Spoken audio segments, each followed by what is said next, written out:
Alarms tore through the corridor before I even had my boots laced. Red lights spun across the metal walls and a voice on the speaker announced a hull breach on the lower deck. I grabbed my gear and ran, my heart pounding harder than it ever had during training. This was not a drill. This was real. And I was the newest cadet on a ship full of warriors who had already decided I did not belong. My name is Ethan Blake. 3 days earlier, I had stepped onto this ship expecting a quiet posting far from any real danger. Instead, I found myself surrounded by alien warriors twice my size, each one carrying weapons and scars that told stories I could only imagine. They looked at me the way someone looks at a stray animal that wandered into the wrong building.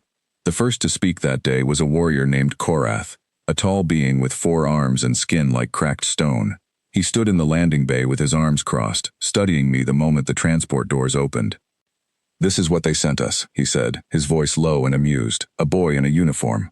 Around him, other warriors laughed, not cruel laughter, but the kind that stings more because it comes from people who are certain they are right. I picked up my bag and said nothing. I had learned a long time ago that arguing with people who already believe something about you rarely changes their mind. Actions do that. Words never do. A commander named Isolde approached next. She had pale green skin and calm, sharp eyes that studied everything before she spoke. She looked at my file on a small screen, scrolled through it quickly, and shook her head. "Cleaning duty," she said. "Cadet Blake will assist with maintenance until we determine where he fits." That was how my first days went. I scrubbed coolant lines. I organized supply crates. I checked equipment nobody else wanted to check. It was not glamorous work, but I did it without complaint. Because complaining only gives people more reasons to remember you the wrong way. On the 3rd day, everything changed in an instant. The alarm blared and my body moved before my mind caught up. I sprinted through the corridor, following the emergency lights toward the lower deck. Warriors rushed past me, weapons ready, shouting commands to each other in their own languages. Nobody expected me to be useful. Nobody expected me to be there at all. When I reached the breach point, the scene was worse than I imagined. A section of the hull had been struck by something from outside, and the emergency shields were struggling to hold the pressure steady. Sparks fell from damaged wiring above. A group of engineers were trapped behind a jammed door, unable to reach the escape route, because a fallen support beam blocked their path. Korath was already there, pulling at the beam with 2 of his 4 arms, but it would not budge. He turned and saw me standing at the entrance, breathing hard from the run. "Get back to your quarters, cadet," he snapped. "This is warrior's work." I did not move. Instead, I looked at the beam, at the angle it had fallen, and at the small gap near its base. I had spent years studying structural failures during my training, more than most people ever bothered to learn. It was the one subject I had truly loved, even when it seemed boring to everyone else. "If we push from the left side instead of lifting straight up, the beam will roll away from the door," I said. "The angle is wrong. Lifting it straight will only wedge it tighter." Korath stared at me for a moment, clearly unwilling to trust a cadet's advice in the middle of a crisis. But time was running out, and the trapped engineers were pounding on the door from the other side. He made a quick decision and nodded. "Show me," he said. We moved together, along with 2 other warriors who arrived just in time. I directed them to push from the left, using the leverage points I had spotted, and within seconds, the beam rolled aside with a heavy grinding sound. The door swung open and the engineers rushed out, coughing from the smoke but alive and unharmed. Isolde arrived just as the last engineer stepped clear. She looked at the scene, then at me, her expression unreadable. "Who solved this?" she asked. Korath hesitated, then answered honestly, "The cadet." Word of the incident spread through the ship faster than I expected.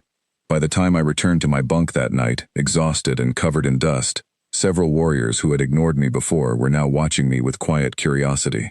I did not think much of it. I had simply done what I was trained to do. The next morning, Isolde called me to her quarters. She sat behind a small desk covered in data screens, her sharp eyes studying me carefully. "Your file says very little," she said. "Yet command flagged certain records as restricted. I am curious why a simple cadet would carry restricted history." My chest tightened. I had hoped this conversation would never happen, at least not so soon. "It is not something I like to talk about," I said carefully. "I am not asking you to enjoy it," she replied. "I am asking you to explain it." I took a slow breath. There was no point avoiding it any longer. 2 years ago, I was stationed at a small research outpost called Meridian 9. It was meant to be a quiet post, mostly scientists and support staff.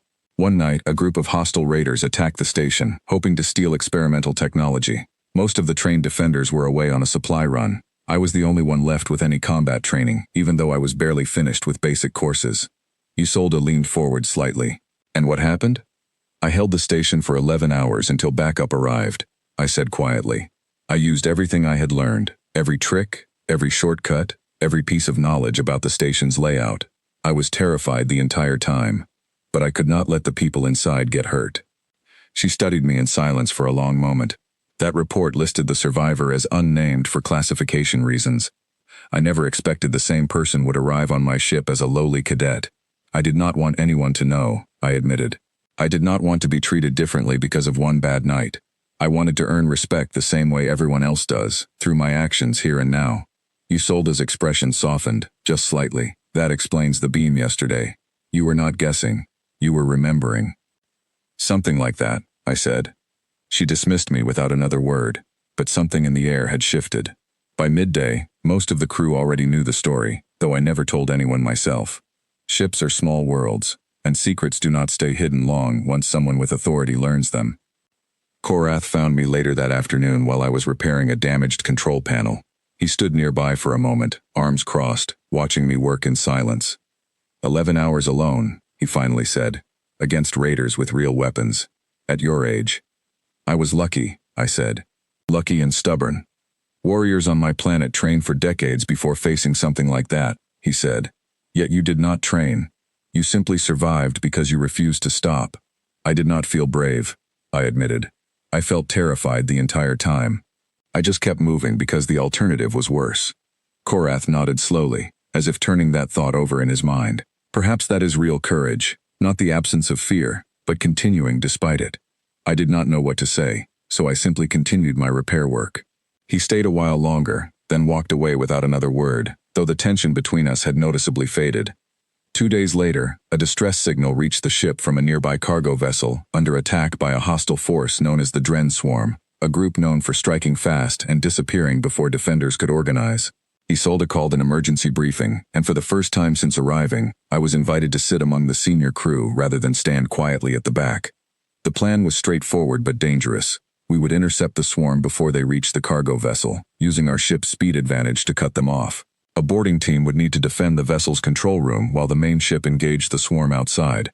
Korath was assigned to lead that boarding team, and to everyone's surprise, Isolde requested I join him. You have shown steady thinking under pressure, she said.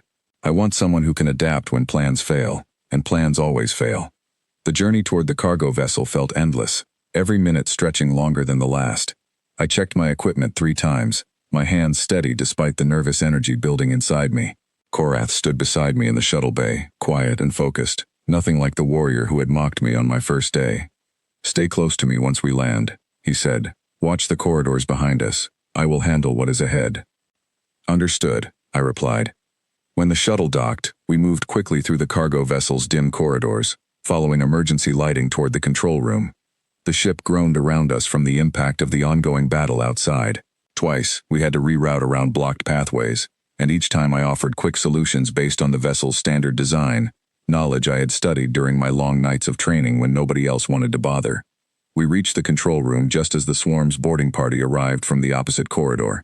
The next several minutes blurred into instinct and adrenaline. Korath moved with practiced precision, using his training to hold the entrance, while I focused on securing the room and guiding the frightened crew members toward safety behind reinforced barriers. At one critical moment, a support strut above the control room began to fail from the ship's shifting structure, threatening to collapse onto the crew we were protecting. I recognized the warning signs instantly, the same subtle groaning sound I had studied for years, and shouted for everyone to move before it gave way entirely. The strut collapsed seconds after the last crew member cleared the area, missing them by mere feet. Korath glanced at me with something between surprise and respect. You saw that coming before it happened. I told you, I said, breathing hard. I studied for years, even when nobody thought it mattered. Outside, our main ship successfully drove off the swarm forces, and within the hour, the danger had passed. The cargo vessel crew thanked us with relief written across every face, and Korath placed a firm hand on my shoulder as we walked back toward the shuttle. When we first met, I called you a boy in a uniform, he said. I was wrong to judge so quickly. You did not know, I said. Now you do. Yes, he agreed.